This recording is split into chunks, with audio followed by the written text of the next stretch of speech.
مختلف طرح کے ہیلے بہانے کیے اور اس سفر پر اور تقاضے پر نہیں تھے، لیکن بعض مخلص ایمان والے بھی اس سلسلے میں کوئی حتمی اور یقینی فیصلہ نہ کر سکے، کبھی ارادہ ان کا ہوا، کبھی ارادہ کمزور ہوا، نتیجہ یہ ہوا کہ پیغمبر علیہ السلام تشریف لے گئے اور بعض مخلص ایمان والے صحابہ کرام رضوان اللہ علیہ اجمعین اس غزوے میں تشریف نہ لے جا سکے۔ اس آیت مبارکہ میں انہی 3 ایمان والوں کا تذکرہ ہے جو پیغمبر علیہ السلام کے ساتھ اس تقاضے میں نہ جا سکے۔ ان میں سے 2 صحابی تو وہ ہیں جو غزوہ بدر میں بھی نبی کریم علیہ السلام کے ساتھ شریک رہے، اور ایک صحابی وہ ہیں کہ جو بدر کے علاوہ تمام غزوات میں پیغمبر علیہ السلام کے ساتھ رہے۔ ان تینوں صحابہ کے نام ہیں کعب بن مالک، ہلال بن امیہ اور مرارہ ابن ربیع رضوان اللہ علیہم اجمعین۔ حضور پاک علیہ السلام کا اعلان ان تک بھی پہنچا، لیکن یہ کوئی فیصلہ نہ کر سکے اور پیغمبر علیہ السلام کے ساتھ سفر میں شامل نہ ہو سکے۔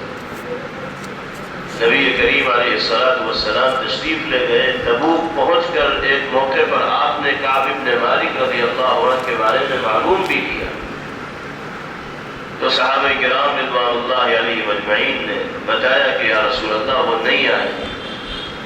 بعض صحابہ نے تنزیہ لہجے میں کہا کہ ان کو اپنے باغ سے زیادہ محبت ہے، کھیت سے زیادہ محبت ہے، یہ کھجوریں پکنے کا زمانہ ہے، سیزن کا وقت ہے، اس لیے انہوں نے اپنے باغ کی نگرانی کو ترجیح دی اور ہمارے اور آپ کے ساتھ اس لمبے سفر پر نہ آئے۔ اس وقت تو پیغمبر علیہ السلام خاموش رہے، کچھ نہ کہا، لیکن جب آپ تبوک سے واپس تشریف لے آئے تو معمول کے مطابق پیغمبر علیہ السلام پہلے مسجد نبوی میں تشریف لے گئے، 2 رکعت نماز آپ نے ادا فرمائی، پھر حضرت فاطمہ الزہرا رضی اللہ تعالی عنہا کے گھر تشریف لے گئے، ازواج مطہرات سے ملاقات فرمائی، پھر مسجد میں تشریف لائے اور صحابہ کرام رضوان اللہ علیہ اجمعین وہاں موجود تھے۔ اسی مجلس میں 80 منافقین بھی شریک تھے جن کے نفاق کا پیغمبر علیہ السلام کو علم تھا، اور یہ 80 کے 80 وہ تھے جو اس سفر میں نبی کریم علیہ السلام کے ساتھ نہیں گئے۔ اللہ کے حبیب صلی اللہ علیہ وسلم نے جب معلومات کی کہ کون کون نہیں گیا تھا تو یہ منافقین آگے آئے اور سب نے جھوٹے جھوٹے ہیلے اور بہانے پیغمبر علیہ السلام کے سامنے تراشے۔ کسی نے اپنی بیماری کا بہانہ رکھا، کسی نے گھر والوں کی بیماری کا بہانہ رکھا، کسی نے اور گھریلو الجھن کو سامنے پیش کیا، کسی نے کوئی کاروباری پریشانی سامنے پیش کی۔ غرض ہے کہ سب نے گڑھ کر عذر پیغمبر علیہ السلام کے سامنے پیش کی۔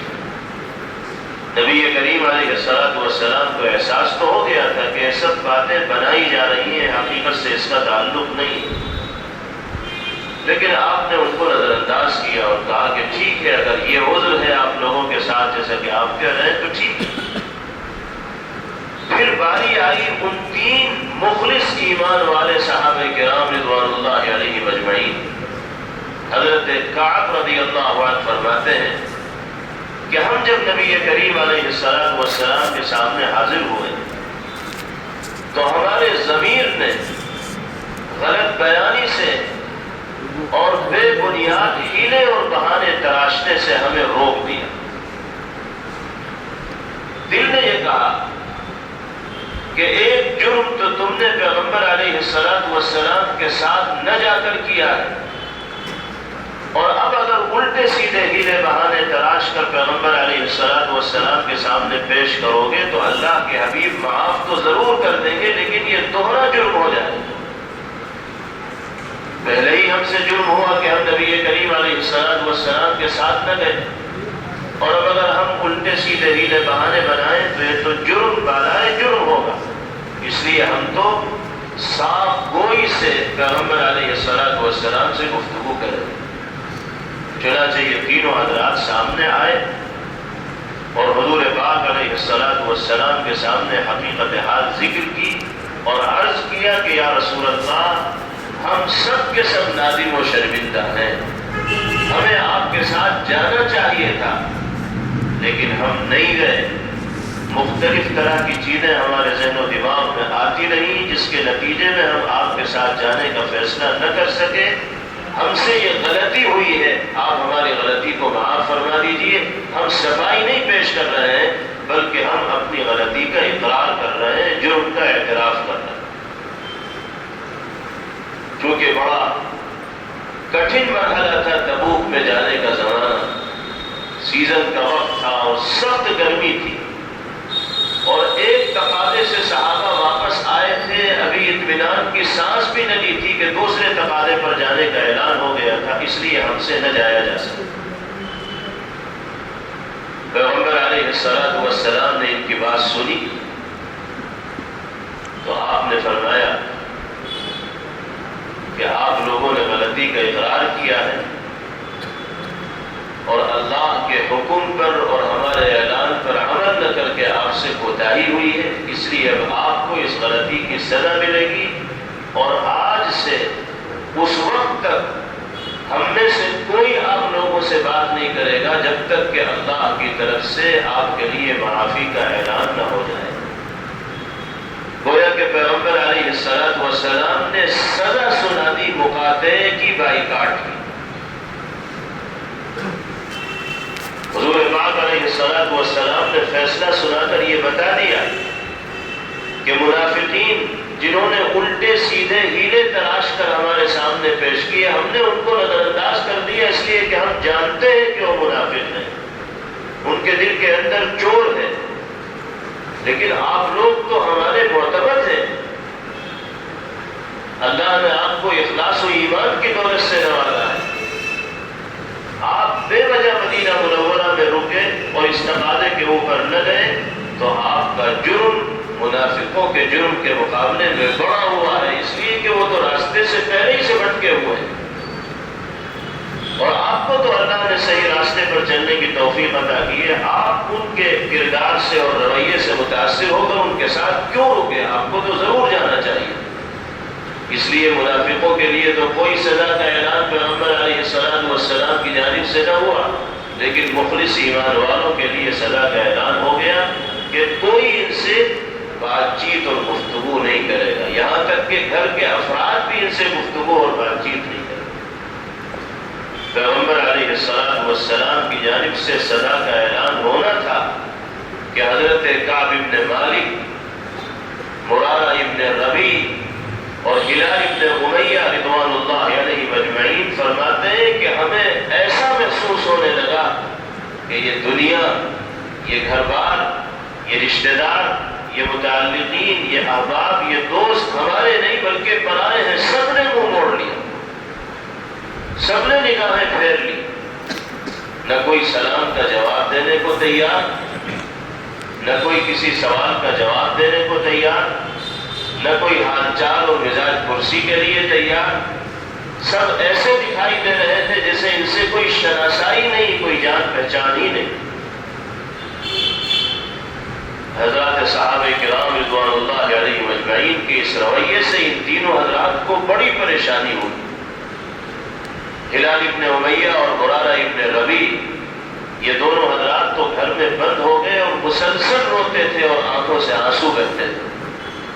کعب ابن مالک رضی اللہ عنہ لوگوں کے درمیان جاتے تھے، بات چیت کی کوششیں کیا کرتے تھے لیکن کوئی ان کی طرف دیکھنے کو تیار نہیں ہوتا. حد یہ ہے کہ پیغمبر علیہ السلام کی خدمت میں بھی جایا کرتے تھے، اللہ کے حبیب صلی اللہ علیہ وسلم کو بھی سلام کرتے تھے، حضور پاک علیہ السلام بھی سلام کا جواب نہیں دیتے تھے. حضرت کعب فرماتے ہیں کہ ایک مرتبہ میں اپنے چچا زاد بھائی جس کا نام ابو قتادہ تھا اس کے باغ میں گیا، اور وہ میرا بچپن سے دوست تھا اور بڑا بے تکلف دوست تھا.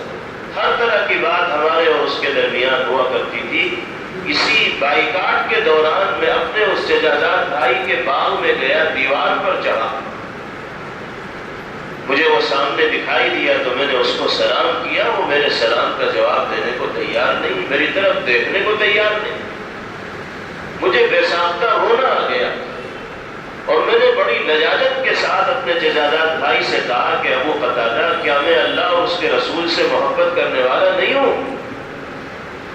تم نے مجھے کیا سمجھ لیا؟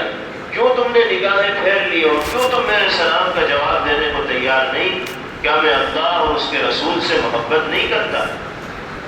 ابو قتادہ اب بھی کوئی جواب نہیں دے رہے۔ جب 3 مرتبہ کعب بن مالک نے یہ سوال دہرایا تو بالآخر مجبور ہو کر ابو قتادہ نے جواب دیا کہ بھئی مجھے کچھ نہیں پتا، اللہ اور اس کا رسول بہتر جانے۔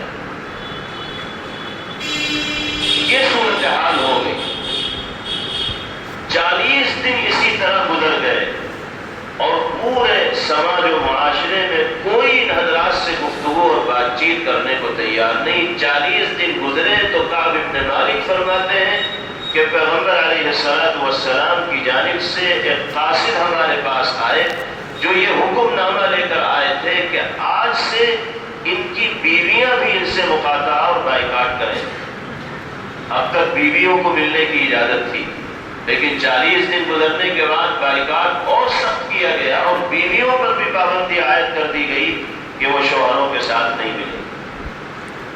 ہلال ابن امیہ رضی اللہ عنہ ان میں بڑے ضعیف اور کمزور تھے اور ان کی بہت سی ضروریات ان کی بیوی ہی پوری کیا کرتی تھی، تو وہ پیغمبر علیہ السلام کی خدمت میں حاضر ہوئی اور صورتحال بیان کی کہ یا رسول اللہ، میرے بغیر تو ان کی بہت سی ضروریات پوری نہیں ہو پائیں گی، اس لیے آپ کم از کم مجھے ان کے ساتھ رہنے کی اجازت دے دیجئے۔ تو ان کے لیے تھوڑی سی گنجائش نبی کریم علیہ السلام نے دی کہ مستقل ساتھ رہنے کی تمہیں بھی اجازت نہیں، جب ضرورت ہو چلی جاؤ، اس کے بعد ان کے پاس سے آ جاؤ۔ اب آپ ذرا تصور کیجئے کہ جب اتنے سخت انداز میں سماجی بائیکاٹ جھیلنا پڑ رہا ہوگا کسی شخص کو، تو کتنی تنگی میں اور کتنی تشویش میں اور کیسی پریشانی میں ان کی زندگی گزر رہی ہو۔ لیکن یہ ساری سختیاں یہ تینوں کے تینوں صحابہ کرام رضوان اللہ علیہم اجمعین جھیل رہے ہیں، برداشت کر رہے ہیں اللہ کی رضا اور خوشنودی کو حاصل کرنے کے لیے، یہاں تک کہ 50 دن گزر جاتے ہیں، پورے 50 راتیں گزر جاتی ہیں۔ کعب بن مالک رضی اللہ عنہ فرماتے ہیں کہ اگلے دن فجر کی نماز کے بعد صبح صبح کچھ صحابہ ہمارے پاس آتے ہیں اور آ کر مبارکباد پیش کرتے ہیں کہ کعب بن مالک مبارک ہو، ہلال ابن امیہ مبارک ہو، مرار ابن ربی مبارک ہو، اللہ نے آپ لوگوں کی توبہ قبول کر لی اور آپ سے جو کوتاہی ہوئی تھی اس کو باری تعالیٰ نے نظر انداز کرنا دیا۔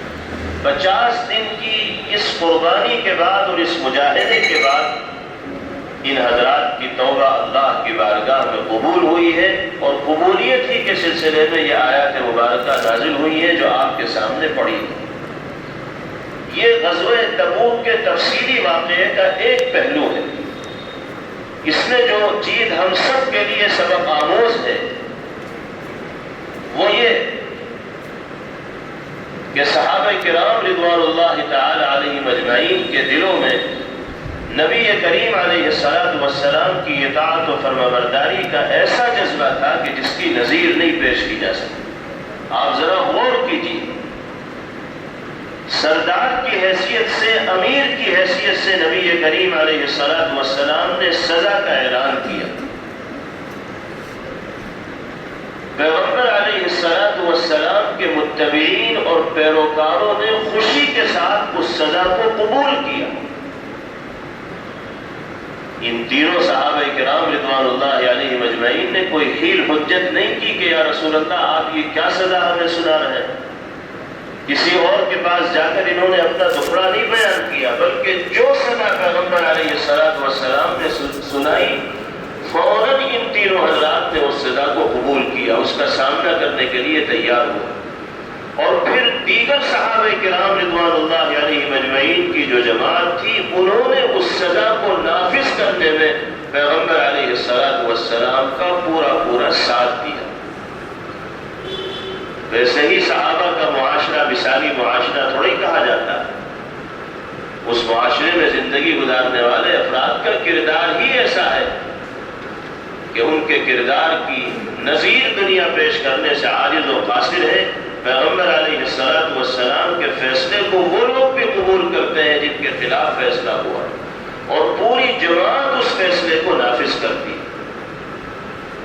اس 50 دن میں حضرت کعب رضی اللہ عنہ فرماتے ہیں کہ کوئی ایک لمحہ بھی ایسا نہیں گزرا کہ ہمارے دل میں پیغمبر علیہ السلام کے سلسلے میں ذرہ برابر کوئی بات آئی ہو یا آپ کے احترام و عظمت میں نعوذ باللہ کوئی کمی آئی، حالانکہ آپ نے اتنا سخت فیصلہ ان کے خلاف سنایا۔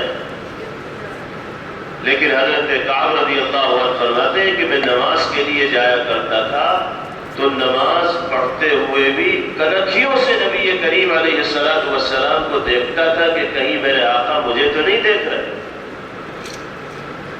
سزا کے دوران بھی کعب بن مالک کی کیفیت یہ ہے کہ وہ پیغمبر علیہ السلام کو خوش دیکھنا چاہتے ہیں، اور صحابہ فرماتے ہیں کہ اللہ کے حبیب صلی اللہ علیہ وسلم کا معاملہ بھی یہ تھا کہ کعب بن مالک رضی اللہ عنہ کو نماز پڑھتے دیکھتے تو نگاہ بھر کر ان کو دیکھتے، اور جب کعب کی نگاہ پیغمبر علیہ السلام کی جانب ہوتی تو آپ اپنی نگاہ پھیر لیتے، یعنی ان کی نگاہوں سے نگاہیں نہیں ملاتے تھے۔ ان کی نگاہ کسی دوسری طرف ہو تو اللہ کے حبیب دیکھتے تھے، وہ اللہ کے حبیب کی طرف دیکھیں تو پھر پیغمبر علیہ السلام نہیں دیکھتے تھے۔ اس کا مطلب یہ ہے کہ سزا کا فیصلہ سننے کے بعد بھی دونوں طرف سے عقیدت و محبت برابر باقی ہے، برقرار ہے، بڑھتی چلی جاتی۔ پیغمبر علیہ السلام کو بھی محبت ہے، اور کعب بن مالک اور دیگر صحابہ کرام رضوان اللہ علیہ مجمعین کو بھی نبی کریم علیہ السلام سے محبت۔ اسی دوران بائیکاٹھی کے دوران ایک واقعہ یہ پیش آیا کہ غسان کے بادشاہ نے کچھ لوگوں کو ان تینوں صحابہ کے پاس بھیجا، ایک خط لکھ کر بھیجا کہ آپ کو آپ کے سردار کی طرف سے بائیکاٹ اور مقاطعہ کا سامنا کرنا پڑ رہا ہے، سختی جھیلنی پڑ رہی ہے، ہمارے دروازے آپ لوگوں کے لیے کھلے ہیں، آپ ہمارے ہاں آئیے، ہم آپ کو آزادی کے ساتھ زندگی گزارنے کا موقع دیں گے، پریشان ہونے کی ضرورت نہیں۔ حضرت کعب رضی اللہ عنہ فرماتے ہیں کہ جب وہ خط میرے سامنے آیا تو میں رونے لگا کہ یہ تو اللہ نے ایک اور امتحان میں مبتلا کر دیا۔ فرماتے ہیں کہ وہ خط میرے ہاتھ میں تھا، چند قدم میں آگے بڑھا، دیکھا کہ ایک تنور ہے جس میں آگ جل رہی ہے، میں نے اس خط کو اسی آگ کے حوالے کر دیا کہ مجھے تو اس خط پہ غور کرنا ہی نہیں۔ یہی چیز اس میں سبق آموز ہے کہ اللہ کے حبیب صلی اللہ علیہ وسلم کی جانب سے اتنی سخت سزا کا فیصلہ سننے کے بعد بھی بغاوت نام کی کوئی چیز ان تینوں صحابہ کرام رضوان اللہ علیہ مجمعین کے دل کے اندر پیدا نہیں ہوئی۔ معمولی سی بدگمانی بھی جناب رسول اللہ صلی اللہ علیہ وسلم کے سلسلے میں نہیں آئی، اور پورے مرحلے میں سزا کو انہوں نے جھیلا اور برداشت کیا۔ بالآخر اللہ رب العزت والجلال نے ان تینوں حضرات کی قربانیوں کو قبول فرمایا اور ان کے لیے عفو درگزر کا اور معافی کا فیصلہ کیا گیا۔ قرآن پاک کی اس آیت مبارکہ میں اسی واقعے کا ذکر کیا جا رہا ہے۔ ارشاد ربانی ہے وَعَلَى الثَّلَاثَةِ الَّذِينَ خُلِّفُوا، توبہ قبول ہوئی اور باری تعالیٰ کی نگاہ رحمت کے مستحق ہوئے وہ تینوں کے تینوں صحابہ کرام رضوان اللہ علیہ مجمعین جو پیچھے رہ گئے۔ حَتَّى إِذَا ضَاقَتْ عَلَيْهِمُ الْأَرْضُ بِمَا رَحُبَتْ وَضَاقَتْ عَلَيْهِمْ أَنفُسُهُمْ، یہاں تک کہ جب ان کے لیے زمین اپنی وسعت کے باوجود تنگ ہو گئی، بائیکاٹ کا جو زمانہ تھا اس میں زمین اپنی وسعت کے باوجود ان کے لیے تنگ ہو گئی تھی، وضاقت علیہم انفسهم، اور خود ان کی جان ان پر بوجھ بننے لگی تھی، گھر والے ان سے بات کرنے کو تیار نہیں تھے۔ وَظَنُّوا أَن لَّا مَلْجَأَ مِنَ اللَّهِ إِلَّا إِلَيْهِ، اور ان لوگوں نے یہ خیال کر لیا تھا کہ اب اللہ کے سوا کہیں اور پناہ نہیں مل سکتی، سہارا اگر ملے گا تو اللہ کی جانب سے ملے گا۔ ثم تاب عليهم ليتوبوا، پھر اللہ ان کی جانب متوجہ ہوئے، ان کی توبہ کو قبول فرمایا۔ ان اللہ هو التواب الرحیم، اللہ تعالیٰ بہت توبہ قبول کرنے والے اور بڑے مہربان۔ اس واقعے سے یہ سبق بھی ملا کہ جس طرح ان صحابہ کرام رضوان اللہ علیہم اجمعین نے پیغمبر علیہ السلام کے فیصلے کو خوشی کے ساتھ قبول کیا، اسی طرح ہر ایمان والے کو شرعی فیصلہ تسلیم کرنا چاہیے۔ بہت سے مواقع ہماری زندگی میں ایسے آتے ہیں کہ جس میں ہمارا کسی سے کوئی اختلاف ہوتا ہے، کسی سے کوئی جھگڑا ہوتا ہے، ہم شریعت کی روشنی میں معاملات حل کرانے کے لیے ماہرین فن کے پاس جاتے ہیں، تو قرآن و حدیث کی روشنی میں جو فیصلہ ہمیں سنایا جائے، چاہے وہ ہمارے حق میں ہو چاہے وہ ہمارے خلاف ہو، ہمیں ماننا چاہیے۔ ہماری کمزوری یہ ہے کہ ایسے مواقع پر فیصلہ اگر ہمارے حق میں ہوتا ہے تب تو ہم واہ واہ کرتے ہیں، خوشیاں مناتے ہیں، تسلیم کرتے ہیں، اور اگر فیصلہ ہمارے خلاف ہو جائے تو پھر ہم ماننے کو تیار نہیں ہوتے، الٹا فیصلہ سنانے والوں کو مطرود کرنے لگتے ہیں کہ انہوں نے فلاں کی حمایت کر لی، فلاں سے ان کی بات ہو گئی، فلاں کی انہوں نے تائید کر لی، ان کے ہمنوا ہو گئے، ہمارے خلاف فیصلہ سنا دیا۔ یہ چیز نہ ہونی چاہیے۔ قرآن پاک کا یہ واقعہ غزوہ تبوک سے واپسی کے موقع پر پیغمبر علیہ السلام اور صحابہ کرام رضوان اللہ علیہم اجمعین کے درمیان پیش آنے والا یہ واقعہ امت کو یہ سبق دیتا ہے کہ جس طرح ان حضرات نے پیغمبر علیہ السلام کے فیصلے کو قبول کیا اور اس کے خلاف کہیں انہوں نے اپیل نہیں کی، کسی سے کوئی شکوہ شکایت نہیں کیا، بلکہ اس کو جھیلا، برداشت کیا، اللہ پھر ان کی جانب متوجہ ہوئے اور توبہ قبول ہوئی۔ اسی طرح ہر مسلمان کو قرآن و سنت کے فیصلے کو اپنے سینے سے لگانا چاہیے اور ہر حال میں اس کو تسلیم کرنا چاہیے۔ قرآن پاک میں دوسری جگہ فرمایا گیا وَمَا كَانَ لِمُؤْمِنٍ وَلَا مُؤْمِنَةٍ إِذَا قَضَى اللَّهُ وَرَسُولُهُ أَمْرًا أَن يَكُونَ لَهُمُ الْخِيَرَةُ مِنْ أَمْرِهِمْ، کسی ایمان والے مرد اور کسی ایمان والی عورت کو اس کی اجازت نہیں کہ جب اللہ اور اس کے رسول کوئی فیصلہ سنا دے تو پھر وہ کسی دوسری چیز کو اختیار کرے۔ پیغمبر علیہ السلام جس طرح اپنی حیات طیبہ میں فیصلے سناتے تھے اس کو ماننا ضروری ہوتا تھا، اسی طرح آپ کے دنیا سے پردہ فرمانے کے بعد قرآن و حدیث کی روشنی میں جو فیصلے ہوں گے وہ بھی اسی درجے کے ہوں گے جس درجہ فیصلہ پیغمبر علیہ السلام کی حیات طیبہ میں ہوتا تھا۔ اللہ تعالی ہم سب کو قرآنی، نبوی اور شرعی فیصلوں کو خوشی کے ساتھ تسلیم کرنے کی اور قبول کرنے کی توفیق نصیب فرمائے اور دونوں جہاں کی کامیابیوں سے باری تعالی ہمیں سرفراز فرمائے۔ وآخر دعوانا ان الحمد للہ رب العالمین۔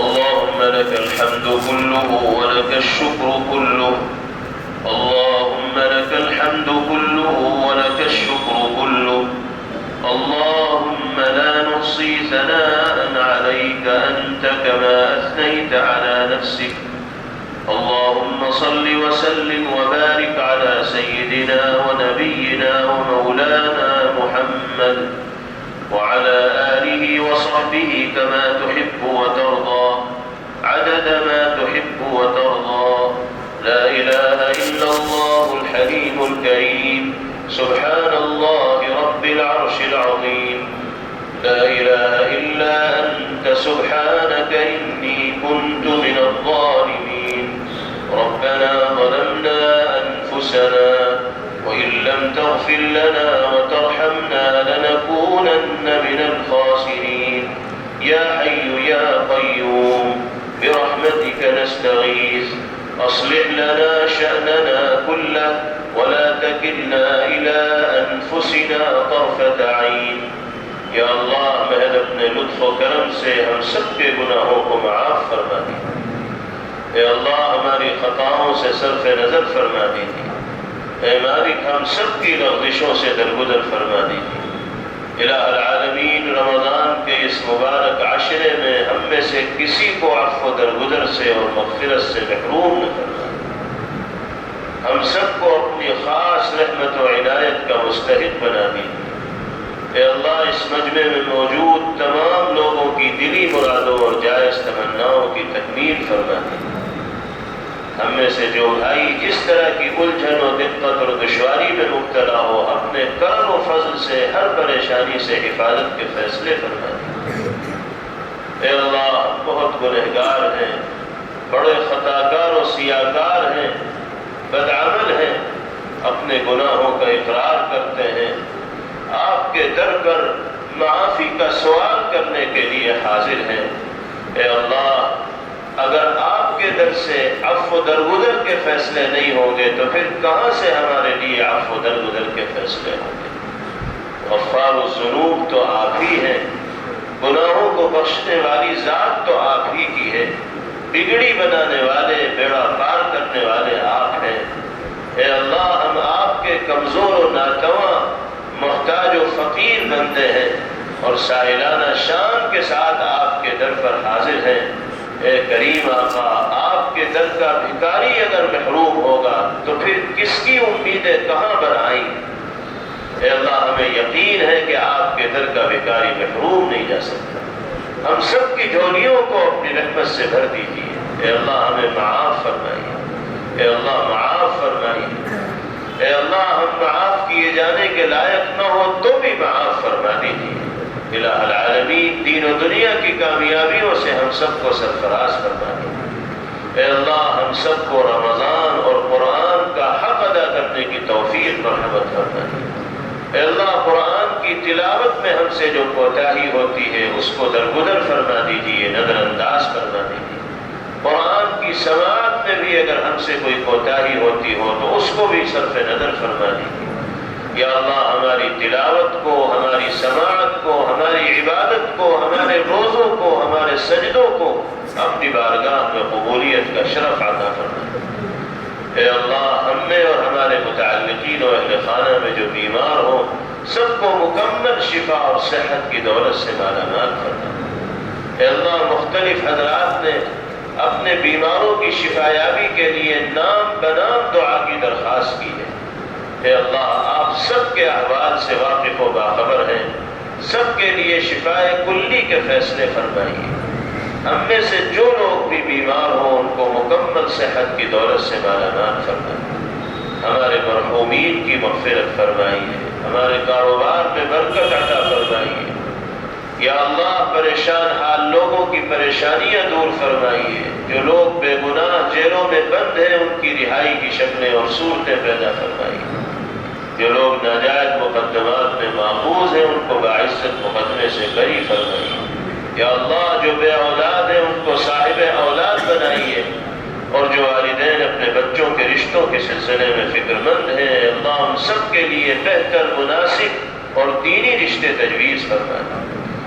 اے اللہ ہم سب کو اپنے دربار کی زیارت کا شرف عطا فرمائے، اپنے مقدس گھر کا دیوانہ وار طواف کرنے کی توفیق عطا فرمائے، حج مقبول اور عمرہ مقبولہ کی سعادت سے مالا مال فرمائے، اپنے حبیب کے روضے اقدس پر بار بار ادب کے ساتھ حاضری کی توفیق عطا فرمائے، آپ کے دست مبارک سے جام کوثر نصیب فرمائیے اور آپ کی شفاعت سے ہم سب کو بہرور فرمائیے۔ اے اللہ ہم سے جن لوگوں نے دعاؤں کے لیے کہا ہے، جن کا ہم پر حق ہے، ہمارے والدین، اہل خانہ، اساتذہ، اعزہ، مشائخ، محبین و متعلقین سب کو اپنی بارگاہ میں قبول فرمائے۔